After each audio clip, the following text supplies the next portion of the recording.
बर्तमान से केस तदंत सापेक्ष एवं तदंत बर्तमान चालू रही। तदंत चालूला बेले आमर 4 जन पुलिस ऑफिसर आउ जड़े कॉन्स्टेबल को सस्पेंड करदेवाटा जे आमे कहीं सहजरे ग्रहण करना जे रियली से लोक मानक कौन भूल ना आम ऑफिसर आ कॉन्स्टेबल कौन भूल ना जो एसोसिएशन आमर एएसआई एसआई आ इन्स्पेक्टर को नहीं गठित ये एसोसिएशन दीर्घ 1938 मसीह आज पर्यंत निरवच्छिन्न भाव में गति कर अनेक बाधा विघ्न आम सहीचु अनेक दुर्दिन भी देखीचु अनेक भल दिन भी देखीचु ता भीतर आमर जो माने वरिष्ठ अधिकारी अच्छा से सहित अनेक समय आम आलोचना करूँ सफल भी होइचु एवं अनेक क्षेत्र में जे आम विफल भी होइचु किंतु संघ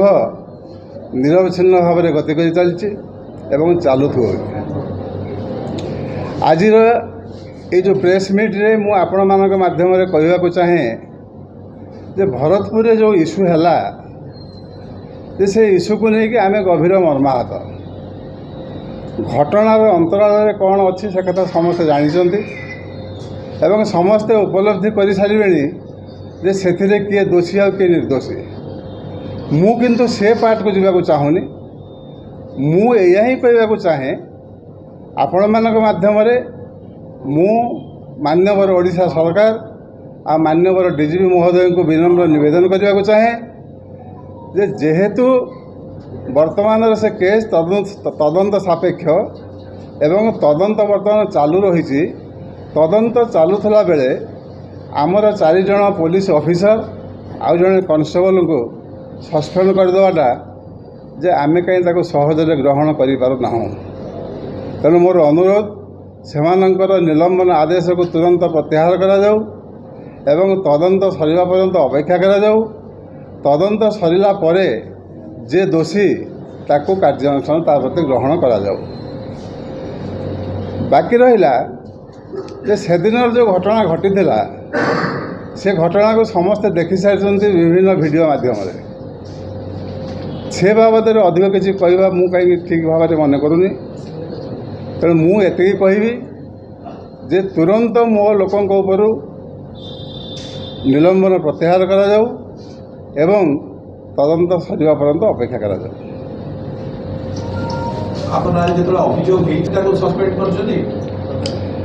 अभियोग कौन है कौन है कथा से अटकिनी जेहेतु अभियोगर आधार में तदंत चालू रही तेणु तदंत सरिबा पर्यंत अपेक्षा करा जाऊ जदि तदंत से दोषी सब्यस्त होती से दंड पाइबे प्राइमरी इन्वेस्टिगेशन जो प्राइमरी से जहाँ जहाँ एविडेंसेस पाइकरी से माने सस्पेंशन जारी करछन ना मु कहीं से एकमत आदौ नुह कहीं जे प्राइमा फेसी एवं प्राइमरी तदंत जे केबे सठिक भाव में जानी हेनी जदि सेमिति जानी होता ताले विभिन्न टीम बर्तमान तदंत कौन पे करुँच तेणु तदंत सरिबा पर्यंत अपेक्षा करा जाऊ दोषी तापर दंड पाइब। सर आपनकर ऑफिसर कर्मचारी माने जहाँ अभियोग आसुची से कथा आपण एकमत ठीक करछनी बोली साधारण लोगों प्रति बा जे आसीथिले गोटे परीक्षा करिया ना जो मानक प्रति अन्याय हेछि बोली अभियोग अछि जदि सतरे सेमानक प्रति अन्याय हेइथाय ताले मु ताको निंदा करिवि किंतु मु जति जानिछि मते कई कहि नांते मु जति आपणकर प्रिंट मीडिया इलेक्ट्रोनिक्स मीडिया माध्यम जानिछि जे रियली से लोक मानक कौन भूल ना आम ऑफिसर आ कॉन्स्टेबल कौन भूल ना जानी आपण माध्यम इलेक्ट्रोनिक्स मीडिया और प्रिंट मीडिया माध्यम ना दोषी निर्दोषी कथा मुझे कहूनी किए कही किए न कही आम जी अनुभव करुचु जे रियली जहाँ देखा मीडिया एवं जहाँ वीडियो भाइराल हो बर्तमान से अनुभव करुचे से दोषी नुहति आधार अच्छी मो पाखे मुझे देवी से आधार ना से अच्छी ना वीडियो हिसाब से अच्छी ना वन साइड कहबी ଯେ ସେଟାକୁ ଅପେକ୍ଷା କରାଯାଉ ତଦନ୍ତ ସରିବା ପରେ ଆପଣଙ୍କ ଅଥରିଟି ଏକ କଥା ସେ ଡିଜି ଏମାନେ କାହିଁକି ବୁଝିଲେ ନା ଏମାନେ ବୁଝିଲେନି ସେ କଥା ନୁହଁ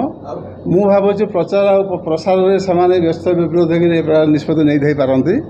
ଯେ ସେ ତାଙ୍କ ନିଷ୍ପତ୍ତି ଭୁଲ ଆପଣ ସେ କଥା ମୁଁ କହିବିନି ତାଙ୍କ ନିଷ୍ପତ୍ତି ଭୁଲ ବୋଲି ମୁଁ କହିବିନି ନା ନା ଆକ୍ସନ୍ ଯାହା ନେଲେ ମୁଁ ଭୁଲ କଥା କହିନାହିଁ ମୁଁ କହିଛି ଯେ ତୁରନ୍ତ କିଛି ଆକ୍ସନ୍ ନିଆ ନଯାଉ ଯେ ତଦନ୍ତ ସରିଲା ପରେ ଯଦି ସେମାନେ ଦୋଷୀ ତାଙ୍କୁ ଦଣ୍ଡ ଦିଆଯାଉ କେମିତି ପ୍ରୋସେସ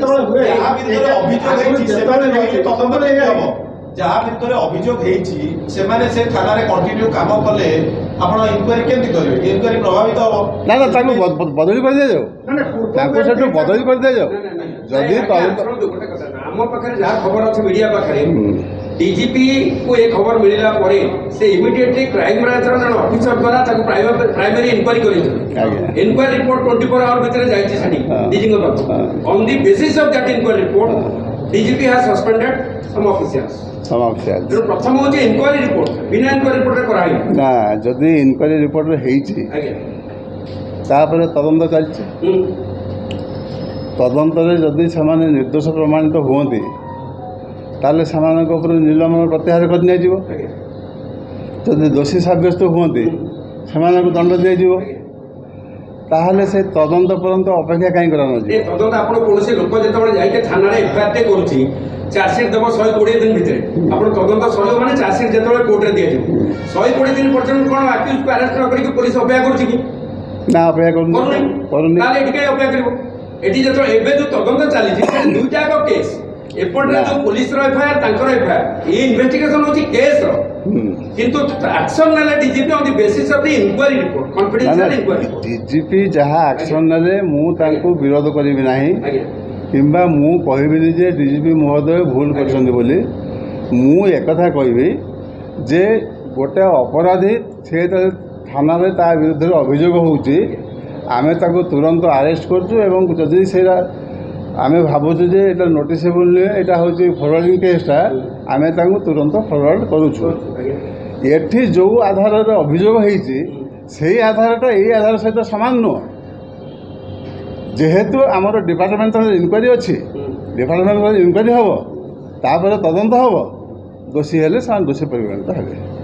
ଥାନାରେ ଯାହା ବ୍ୟବହାର ହେଇଛି ବର୍ତ୍ତମାନ ପର୍ଯ୍ୟନ୍ତ ଆପଣ ଯାହା ଦେଖୁଛନ୍ତି ହଁ ସେଥିପାଇଁ ଆମର police team crime branch team ଏମାନେ ତଦନ୍ତ କରୁଛନ୍ତି ଜଣେ ଅଭିଯୋଗକାରିଣୀ ଯେତେବେଳେ ଥାନାକୁ ଆସୁଛି ରାତି 1ଟାରୁ 6ଟା ପର୍ଯ୍ୟନ୍ତ ହେଇଗଲା ତା ଅଭିଯୋଗଟାକୁ ରଖିଲେନି ଏବଂ ଯେ କ୍ରାଇମ୍ କରିଥିଲେ ତାଙ୍କ ପାଖକୁ ପୋଲିସ ଗଲାନି ଏମିତି ସବୁ ଅଭିଯୋଗ ହେଉଛି ନା ନା ସେମିତି ନୁହଁ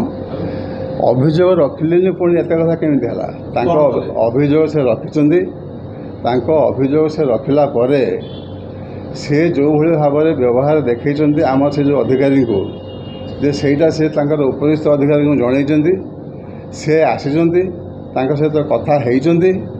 କିନ୍ତୁ ସେ କଥା ତାଙ୍କୁ ଭଲ ଲାଗିନି ସେ ତାକୁ ନେଇକରି ତାଙ୍କ ବିରୁଦ୍ଧରେ ଅଭିଯୋଗ କରିଛନ୍ତି ମୋ ପ୍ରଶ୍ନ ସେଠି ନାହିଁ ମୋ ପ୍ରଶ୍ନ ଅଭିଯୋଗ ଯଦି ହେଇଛି ପୋଲିସ କର୍ମଚାରୀଙ୍କ ବିରୁଦ୍ଧରେ ତାଙ୍କୁ ଦଣ୍ଡ ମିଳିବା ଦରକାର କିନ୍ତୁ ତଦନ୍ତ ପରେ ଦଣ୍ଡ ମିଳିବ ସତ୍ୟାସତ୍ୟ ବାହାରିଯିବ ସାର୍ ସଂଘ ହେଉଛି କର୍ମଚାରୀମାନଙ୍କ ଗୋଟେ ମୁରବୀ ସଦୃଶ କାମ କରିବ ଆଜ୍ଞା ଏଇ ଯେଉଁ ଘଟଣାରେ ପୋଲିସ ତଥ୍ୟ ସାମ୍ନାକୁ ଆଣିଲା ସିସିଟିଭି ଠିକ୍ ସେ କାମ କରୁନଥିଲା ପ୍ରପର ଡ୍ରେସ୍ କୋଡ୍ରେ କେହି ନଥିଲେ ଏସବୁ କଥାକୁ ଅଭିଯୋଗ ଆପଣ କେମିତି ଦେଖୁଛନ୍ତି ନା ଯଦି ସିସିଟିଭି କାମ କରୁନଥାଏ ସେଥିରେ ଆମ ଡିପାର୍ଟମେଣ୍ଟର କୌଣସି ଭୁଲ ନାହିଁ ଆଉ ଯଦି ପ୍ରପର ଡ୍ରେସ୍ କୋଡ୍ରେ କିଏ ନଥିବ ତାହେଲେ ସେମାନେ ନିଶ୍ଚୟ ଭୁଲ କରିଛନ୍ତି ସାର୍ ସଂଘର ପରବର୍ତ୍ତୀ କାର୍ଯ୍ୟାନୁଷ୍ଠାନ କ'ଣ ହେବ ଆହୁରି କଠୋରରୁ କଠୋର କାର୍ଯ୍ୟାନୁଷ୍ଠାନ ଅନୁମାନ କରାଗଲାଣି ସଂଘର ପରବର୍ତ୍ତୀ କାର୍ଯ୍ୟକ୍ରମ ପରବର୍ତ୍ତୀ ବୈଠକରେ ନିଷ୍ପତ୍ତି ନିଆଯିବ ଏବଂ ଆପଣମାନଙ୍କୁ ନିଶ୍ଚୟ ଜଣାଇଦେବେ ସାର୍ ଆପଣ କହୁଛନ୍ତି କି ନିଲମ୍ବନ ଆଦେଶ ପ୍ରତ୍ୟାହାର ଯଦି ପ୍ରତ୍ୟାହାର ନହେଲା ତେବେ କ'ଣ ଆମେ କରିବୁ ये निष्पत्ति आम नबू और आपण माध्यम जनइबू। गोटे कथा आप कहले 5 जन पुलिस अधिकारी विरुद्ध जो एक्शन नहीं घटना प्रकृत दोषी नुह कहले आरंभ ना ना दोषी नुहति मु कहूनी मुझे कथा आज्ञा कहनी मु कहूँ जदि से दोषी एटलिस्ट तदंत सरिया पर्यंत अपेक्षा करा जाऊ ଦୋଷୀ ହେଲେ ତାଙ୍କୁ ଦଣ୍ଡ ଦିଆଯାଉ। ମୁଁ ଏକଥା କହୁଛି, ତା ପୂର୍ବରୁ କୌଣସି ଦଣ୍ଡ ଦିଆ ନ ଯାଉ। ଏ ଘଟଣାରେ ସେମାନଙ୍କ ସମ୍ପୃକ୍ତି ଅନୁଯାୟୀ ଆପଣ କହୁଛନ୍ତି ଯେ ଯେଉଁ ଯେତିକି ତଥ୍ୟ ସବୁ ସାମ୍ନାକୁ ଆସିଛି କ'ଣ ଆପଣଙ୍କୁ ସାର୍ ଏମିତି ଲାଗିଲା ଯାହାଦ୍ୱାରା କି ସେମାନଙ୍କ ସମ୍ପୃକ୍ତି ଲାଗୁନି ସେ ଘଟଣାରେ? ମାନେ ସେଇଟାକୁ ତ ମୁଁ ଭାଷାରେ ଆପଣଙ୍କୁ ବର୍ଣ୍ଣନା କରିପାରୁନି। ଯେ ସେ ଭିଡ଼ିଓ ମୁଁ ଆପଣଙ୍କୁ ପଠାଇବି, ଆପଣ ଦେଖିବେ, ଆପଣ ଉପଲବ୍ଧି କରିବେ ଯେ ମୁଁ ଯାହା କହୁଛି ସେଥିରେ ସତ୍ୟତା ଅଛି କି ନାହିଁ। ସେ ଭିଡ଼ିଓ ସଂଘ ତରଫରୁ ଯେ ସ୍ପଟକୁ ଯାଇକି ଏ ବିଷୟରେ କିଛି ଅଧିକାରୀ କଲେଣି। ଆପଣ ଆ ପୂର୍ବରୁ ଆମକୁ କହିଲେ ଯେ ମୁଁ ଯାହା ମିଡ଼ିଆରୁ ବା ଏଇ ଯେଉଁ ସୋସିଆଲ ମିଡ଼ିଆରୁ ବୁଲୁଛି ସେଇଥିରୁ ଯାହା ଜାଣିଛି, କିନ୍ତୁ ଆପଣ ସଂଘ ତରଫରୁ ଆପଣଙ୍କ ଭିକ୍ଟିମ୍ ହଉ କି କିଛି ସ୍ପଟ୍ ଭିଜିଟ୍ କରିକି ତାଙ୍କର କିଛି ନା, ମୁଁ ଯଦିଓ ସ୍ପଟକୁ ଯାଇନି, ମୁଁ କାଲି ସେମାନଙ୍କ ସହିତ ସମସ୍ତଙ୍କ ସହିତ କଥା ହେଇଛି।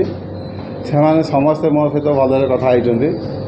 ଯେ ଆମେ ତାଙ୍କ ସହିତ କଥା ହେଲା ପରେ ଆମେ ଏଇ ସିଦ୍ଧାନ୍ତରେ ପହଞ୍ଚିଲୁ ଯେ ରିଏଲି ମୁଁ ଯାହା ଭାବୁଛି କେଉଁଠି ନା କେଉଁଠି ଟିକେ ପ୍ରୋବ୍ଲେମ୍ ରହୁଛି, ଯେଉଁଟାକି ଗୋଟେ ପୋଲିସଟା ଗୋଟେ ବ୍ୟକ୍ତିବିଶେଷକୁ ନେଇକି ନୁହଁ, ଏଇଟା ଗୋଟେ ଅନୁଷ୍ଠାନ। ଏ ଅନୁଷ୍ଠାନର ପିତା ହେଲେ DGP ମହୋଦୟ, ତାଙ୍କ ନିର୍ଦ୍ଦେଶରେ ଚାଲେ। ଯେହେତୁ ତାଙ୍କ ନିର୍ଦ୍ଦେଶରେ ଏତିକି ଜିନିଷ ହେଇଛି, ତେଣୁ ତାଙ୍କୁ ଆମେ ବିନମ୍ର ନିବେଦନ କରୁଛୁ ଯେ ଟିକେ ତଦନ୍ତ ପର୍ଯ୍ୟନ୍ତ ତାଙ୍କୁ ଅପେକ୍ଷା କରାଯାଉ ଏବଂ ତାଙ୍କ ନିଲମ୍ବନ ଆଦେଶରେ ପ୍ରତ୍ୟାହାର କରାଯାଉ। ଭିଡ଼ିଓ ଫୁଟେଜ୍ ଆଧାରରେ ଆପଣ କହୁଛନ୍ତି କି ପୋଲିସ ନିର୍ଦ୍ଦୋଷ, ମାନେ ଏଇଟା ଆପଣ ଅନୁମାନ ଆପଣ ତ ଫିକ୍ସ କରିପାରିବେ ଯେ ସେଥିରେ ନିର୍ଦ୍ଦୋଷ କିଏ? ଯେହେତୁ ମୁଁ ସେ ଜାଗାକୁ ଯାଇନି, ସେମାନଙ୍କ ସହିତ ଫୋନରେ କଥା ହେଇଛି ଏବଂ ଆପଣ ଯେଉଁ କଥା କହୁଛନ୍ତି ମୁଁ ଯଦି ସ୍ପଟ୍ ଉପରେ ଥାଆନ୍ତି ତାହେଲେ ମୁଁ ପ୍ରତ୍ୟକ୍ଷ ଭାବରେ ଆପଣଙ୍କ ପ୍ରଶ୍ନର ଉତ୍ତର ଦେଇପାରନ୍ତି। ମୁଁ ସ୍ପଟ୍ରେ ନାହିଁ। ଆପଣ ଦେଖିଛନ୍ତି ସେ ବିଷୟରେ? ହଁ, ସେଇଆ ମୁଁ ସେଇଆ କହୁଛି। ଆପଣ ସଂଘ କ'ଣ ଅଛି? ସଂଘ ଅଛି, ଥିଲା, ଅଛି, ରହିବ। ମାନେ କ'ଣ ଅତୀତ ରିଜର୍ଭ ହେଇଯାଇଥିଲା? ସଂଘ ଡିଜଲ୍ଭ ଏପର୍ଯ୍ୟନ୍ତ ହେଇନାହିଁ। ଯେ ସଂଘର କର୍ମକର୍ତ୍ତାମାନେ ବର୍ତ୍ତମାନ ବିଶେଷ କେହି ନାହାନ୍ତି, ପ୍ରମୋସନ୍ ପାଇଛନ୍ତି, ରିଟାୟାରମେଣ୍ଟ କରିଛନ୍ତି ଏବଂ ଆମେ 2 ଜଣ ମାତ୍ର ଅଛୁ। ଯେହେତୁ ସଂଘ ବର୍ତ୍ତମାନ ସମ୍ପୂର୍ଣ୍ଣ ଭାବରେ କାର୍ଯ୍ୟକ୍ଷମ ନୁହଁ, କିନ୍ତୁ କିଛି ଗୋଟେ ଘଟଣା ଘଟିଲେ ଆମକୁ ତ ଯାହା ବି ହେଲେ କିଛି ପ୍ରକାର ପଦକ୍ଷେପ ନେବାକୁ ପଡ଼ିବ। ଏବେ ଯେଉଁ ଲେଭେଲର ଇନକ୍ୱାରି ଡିରେକ୍ସନ୍ ହେଇଛି, କ୍ରାଇମ୍ ବ୍ରାଞ୍ଚ କରୁଛନ୍ତି, ଆପଣ ସେଥିରେ ସେଇ ଇନଭେଷ୍ଟିଗେଟିଂ ବଡିରେ ସନ୍ତୁଷ୍ଟ ନା ଆଉ କିଛି ଭିନ୍ନ? ନା, ମୁଁ ସନ୍ତୁଷ୍ଟ ଅଛି।